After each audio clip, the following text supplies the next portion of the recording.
Oh, crack. But oh Pakistan super league PSL এ ইসলামাবাদের বিপক্ষে ফাইবার ম্যাচে বিশ্ব রেকর্ড করলেন বাংলাদেশ লেগ স্পিনার রিশাদ হোসেন। ইসলামাবাদের বিপক্ষে একাই 5 উইকেট নিয়ে পিএসএল এ এখন সর্বোচ্চ উইকেট শিকারী Rishad Hossain.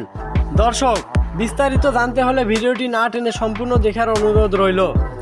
Leg spinner allrounder Rishad Hossain এই মৌসুমে অভিষেক হয়েছে। তিনি খেলছেন লাহোর কালান্দাসের হয়ে। দর্শক, ইসলামাবাদের বিপক্ষে আজ খেলতে নেমেছে লাহোর কালান্দাস।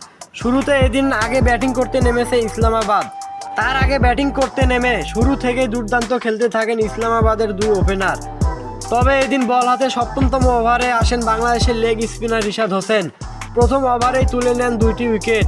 রিশাদের বিধ্বংসী বোলিংয়ে এদিন একের পর এক উইকেট হারাতে থাকে ইসলামাবাদ। রিশাদের বিধ্বংসী বোলিং এদিন মাত্র 150 রানে গুটিয়ে দেয় ইসলামাবাদ। দলের হয়ে সর্বোচ্চ উইকেট শিকারী হয়েছেন রিশাদ। এদিন কেবল 3 ওভার বল করে 15 রান দিয়ে নিয়েছেন 5টি উইকেট।